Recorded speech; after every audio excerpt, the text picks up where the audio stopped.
Oh, there's one. Oh, wow. Oh my god, oh my god. Okay. Did you really think this out? Hi. I mean, there's no rhyme or reason. It's just, I don't know. Okay, you with me? Welcome to Essential Salt from Maine Public Radio. I'm Jess Miller, one of the people who makes Maine Public Radio, and I love a good mystery. I mean, who doesn't? The stories you're about to hear in this episode are both mystery stories. The first is about something that's supposed to be here, but then suddenly disappears. The second is about something that's not supposed to be here at all, but it suddenly arrives. In each case, there's a kind of quest to uncover the motives that set a very unusual series of events into motion. The reporters in these stories ask really big questions about what makes something valuable, who gets to be the judge of what is valuable, and who gets to own something that's ultimately priceless. And in the end, we'll find out a little bit more about what it means to welcome someone or something new to Maine, which is a serious responsibility that we all share. First up, we have a monster heist story.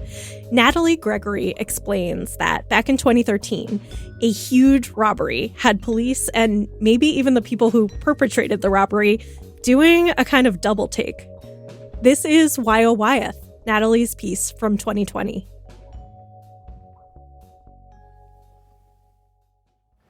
We get our burglaries, but not $15 million of oil paintings. It'd be like stealing a car and then realizing you stole like a Ferrari. You know what I mean? Like you think you get $100 for it, then you realize it's $1 million car. On May 7th, 2013, Portland police received a call about a burglary in Monument Square. The residence belonged to local real estate tycoon Joe Soley, one of the biggest property owners in the city, and, according to the Portland Press-Herald, a landlord with a history of disputes with the city and his tenants. Perhaps this notoriety made him a natural target for local thieves, since the burglary in question involved the theft of 6 paintings from Soley's downtown apartment. But these weren't just any paintings. These were original illustrations by revered Maine artist N.C. Wyeth, valued at around $36 million.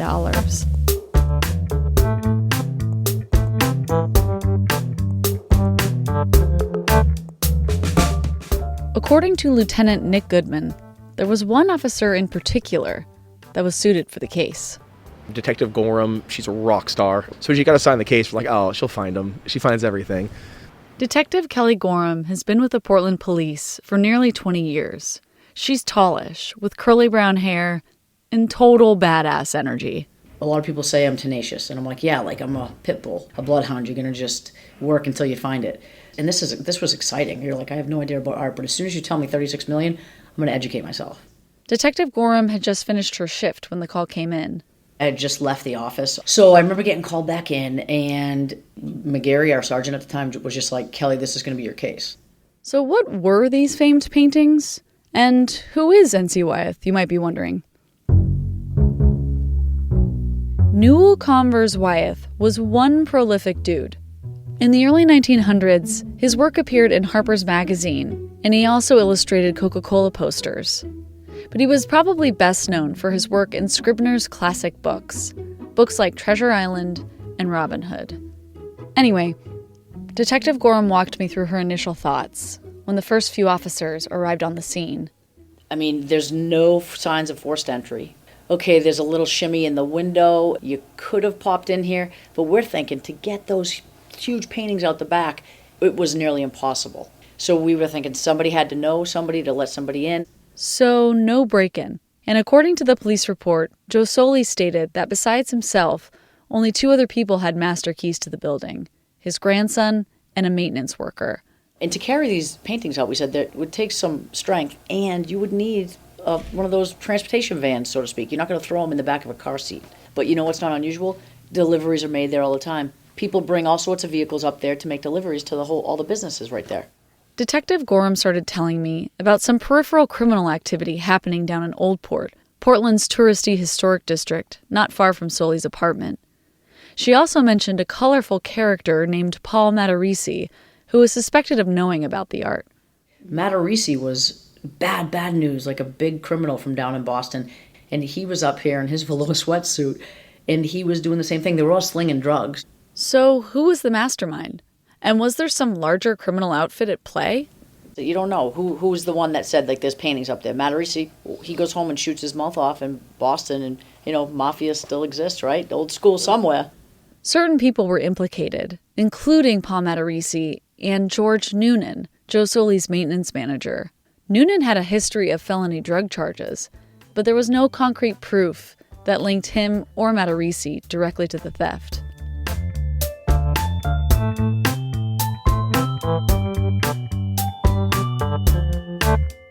This was one of the biggest property thefts in Maine history, so it caught the attention of the FBI, who eventually got involved. But things got quiet for a while.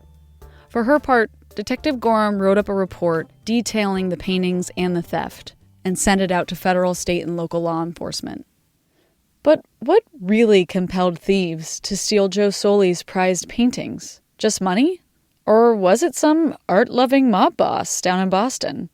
I had a hard time believing that they did it because they appreciated the dark color choices and vivid composition of Wyeth's work. Joe Soley, on the other hand, sort of disagrees. I spoke to him on the phone. Well, obviously, it's something that must mean more to them than the value of the painting alone. Now, I recognize that these paintings' values have gone crazily high, but it was more than the monetary value. I think that somebody who steals a painting has maybe it's an awkward kind of love for the work, too, and really must at some point want to enjoy them personally. And that's what I tried to get across to the FBI.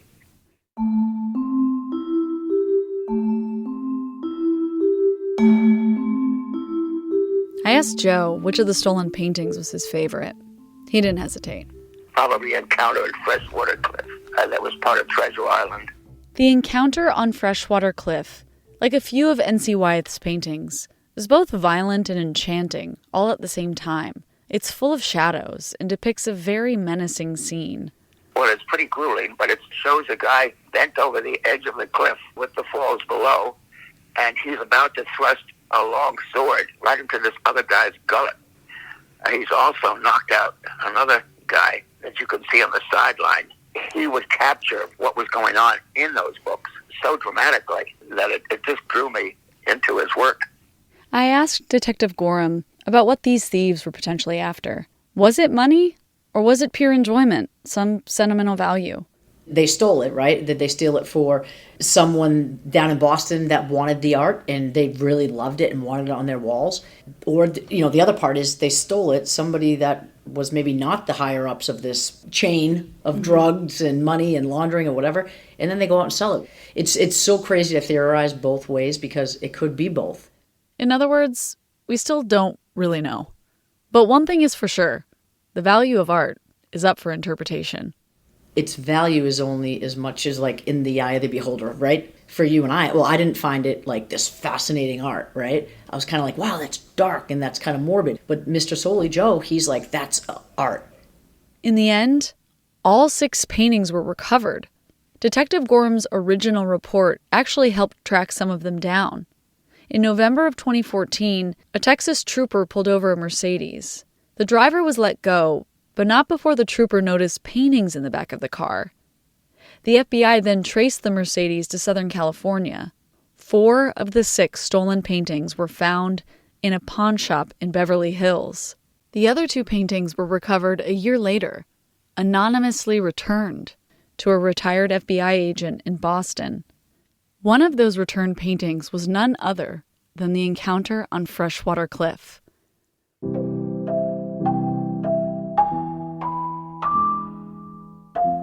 The paintings were recovered, but there are still certain mysteries surrounding the case, like who physically stole the paintings from Joe Soley's apartment. None of the men prosecuted were convicted of the actual theft. They were convicted of things like transportation of stolen property and using stolen property for securing a loan. And they didn't talk, which means we still don't know how the paintings left the building.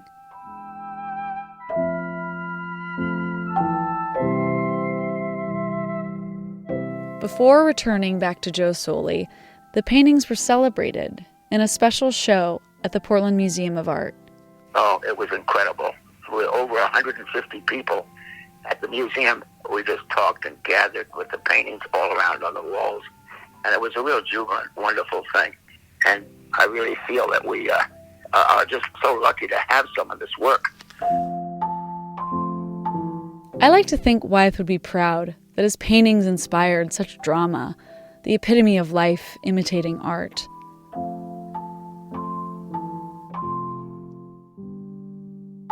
That was Why Oh Wyeth by Natalie Gregory from 2020. Natalie tells us there haven't been any significant updates on the theft since she first reported it. In December 2024, Joe Soli passed away at age 93. Natalie went on to co-found Audio Monuments, which she describes as personal audio documentaries commemorating people and events. Okay, we're going to keep things rolling with an epic journey from the Amazon to Deering Oaks Park in Portland. Neroli Price sets out to understand the legend of an unlikely traveler who swooped into town one November and captured the imaginations of people across the state. Also from 2020, this is Odd Bird.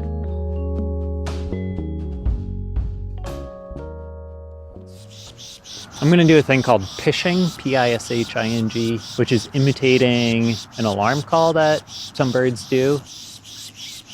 Your non-birders, we like to call them muggles, the non-wizards. I'm here in Deering Oaks Park in Portland, Maine, to retrace the journey of a bird that made headlines for months. It flew over 2,000 miles from the Amazon jungle and was the first of its kind ever spotted in the US. To this day, no one knows how it got here. It all started in late November 2018 when a great black hawk flew into this park, a large public space in the middle of town. Along this stretch that we're walking right now, kind of during the peak of it, almost as far as we can see around this bend, were just people lined up. As the news spread, more and more people clamored to see it, peering through binoculars and rushing to take photographs when the bird appeared. Oh, look, he's got a whole carcass there. Some people were set up over there, and a guy said, "Oh, come look through my scope. Look at this bird." And it had these like sharp golden eyes, and like it just looked really commanding. He looked a little funny. He had really long legs, sort of long, bare legs, I suppose, which is to cool you off when you live in South America. The city of Portland had to assign a police officer at the park to direct traffic. So I was driving to the supermarket one day, and I drove by the park, and there were all these people on the street looking at something. So I pulled my car over, and I stopped, and there was the great black hawk. Because again, this is the only time this bird's ever been seen in the U.S. Do you know about the great black hawk? Everybody knew about it. Facebook, Instagram, social media, eBird. I mean, it flew out of the tree into the park, and like everybody picked up their tripods and went running after it. That's how famous this bird was. So it was a story for October, November, December, and then into January. Part of the mystery is how it got here. Unfortunately, the only one who truly knows, the hawk, can't tell us. If you talk to him, maybe he would say, "Man, I'm glad you asked because I don't know where I am. Can you direct me home? I'm scared. This place is weird. There's people looking at me." This is Troy Bennett, a local journalist and musician. He says that if he could talk to the hawk now, he'd ask the question on everyone's mind. Why? Why were you here? Before flying into Deering Oaks Park, the hawk was spotted in Biddeford, Maine, and before that, in Texas. But unlike Biddeford and Texas, the hawk stuck around in Portland. It was here for about 2 months. It came from the Amazon basin, and it's a species of hawk that does not migrate. So what is it doing here? This is Tom, a local taxidermist. Yeah, I say, well, it's a hawk. It goes where it wants. This one wanted to come up here, so it did. I mean, there's no rhyme or reason. It just did, right? I've heard people say, someone kidnapped the bird and drove it here. This is Diane, a bird rescue volunteer. Is it the polar shift? Is it global change? Is it just because he was wired wrong? I think ultimately there are just more questions than there are answers. To me, it seemed worth further investigation. Rachel is a local art student. Last spring, I did a performance piece inspired by the arrival of the Great Black Hawk. In a different time period, the arrival of an unknown creature would be seen as an omen. As winter set in, Troy noticed something new in the park. They were starting to put signs up in the park saying, look out for the hawk. He may be on the ground, and if he is, don't approach him, call this number. Then, in late January 2019, there was a big snowstorm. The Great Black Hawk that made Maine headlines last fall was found by cross-country skiers in Deering Park, unable to stand and lying on the ground. I got in my car. My husband's like, "Where are you going?" And it's like, the bird is on the ground. Diane picked up the hawk in a cardboard box and took it to a bird rescue, Avian Haven. When they arrived, the hawk wasn't moving, and she was worried that it wouldn't make it through the night. The next morning, he was perched. We were just like, oh, yes, this is all going to work out. But that feeling didn't last for long. Frostbite is a very insidious process. It would have lost its feet. And a hawk without feet can't hunt, can't perch, can't grip anything. And so a difficult decision had to be made. The bird was going to need to be euthanized.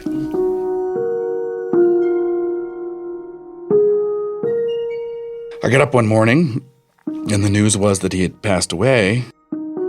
It's like I started to cry. When I go by the park, I still think I'm going to see it, even though I know it's not with us anymore. When the hawk died, tributes began pouring out. Mainers were heartbroken. A local company made T-shirts with a picture of the hawk in flight, wings outstretched. The owner of a theatre in town wrote a poem that ends with, "I cannot stop my weeping, though you still fly in my mind.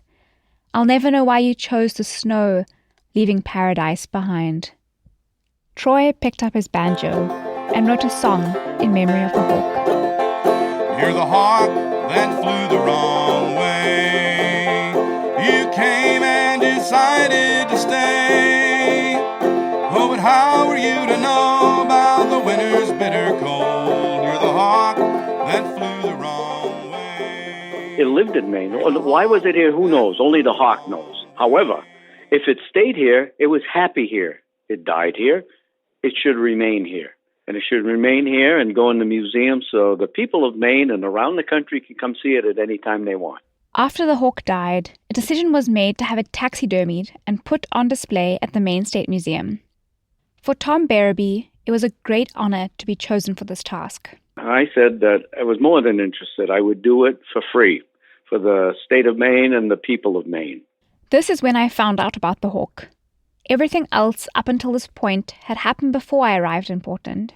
Maine State Museum. So I went to see the taxidermy because I thought that by seeing it, I would understand why so many people were captivated by this bird. Hi, I'm Neroli.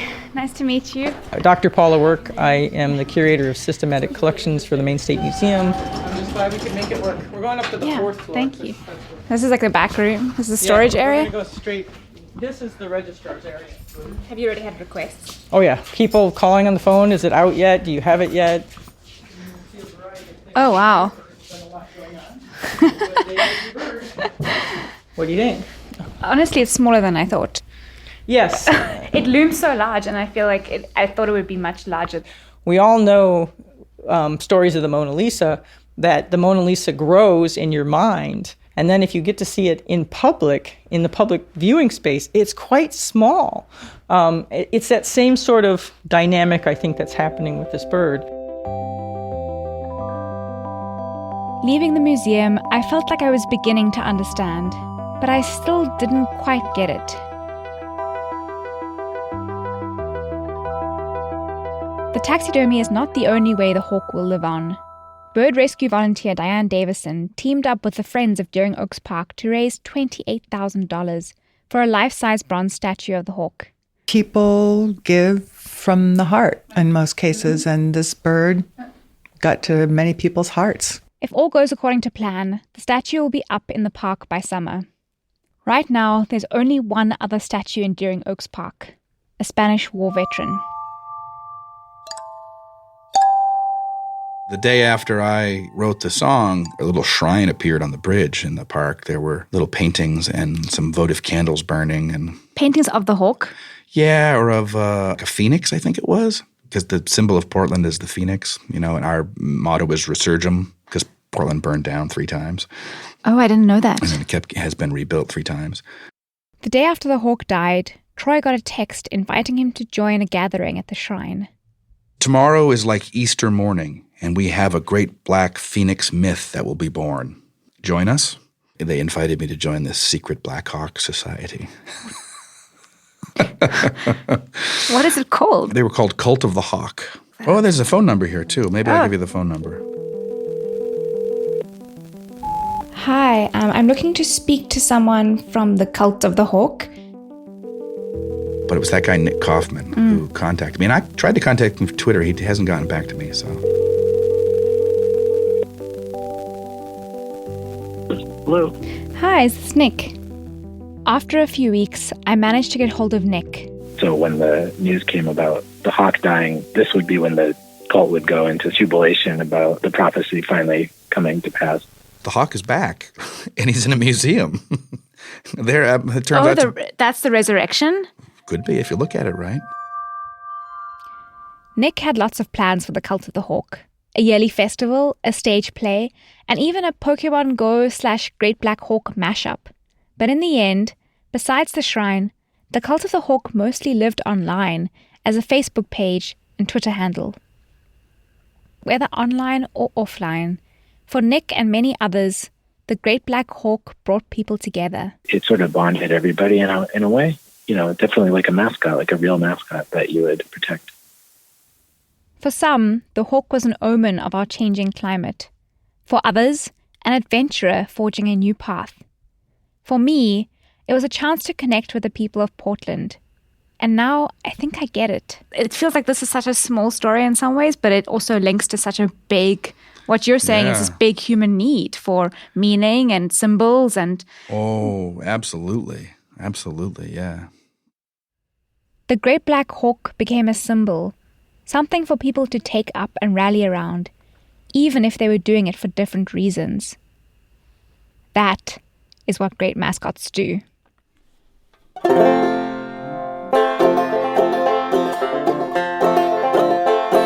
the hawk that flew the wrong way.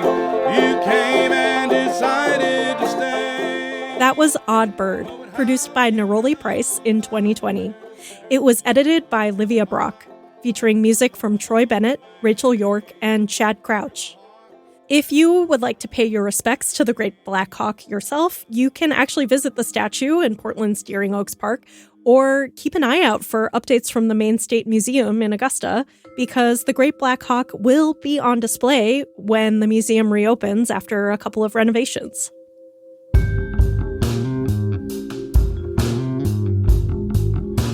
This is our second to last episode. In our final installment, an attempted conversation with a haunting spirit. Is this captain in the building? No. Is he in the area? All right, now I'm getting a no. He's not in the area.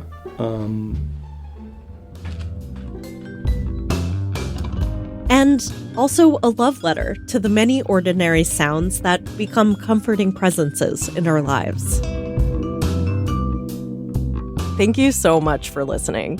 We love local storytelling that helps explain the stuff you see around Maine every day. Like, have you ever been walking in the forest and there's just a little rock wall up the trail beside you?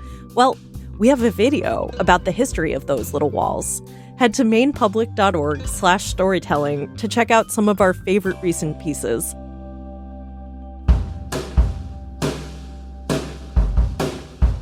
I'm Jess Miller. Essential Salt is produced by Brenna Farrell, with help from Lucy Santerre. Thanks to Isaac Kestenbaum at Salt. Thanks also to Theo Balcom. Our executive producer is Susan Tran. Audio mixing by Stephen Jackson. Essential Salt features original music composed by Q Shop. You can find more music for storytelling at cue-shop.co. Support for Essential Salt comes from St. Mary's Health System in Lewiston, growing and evolving to best serve the needs of the community since 1888. Learn more at stmarysmaine.com.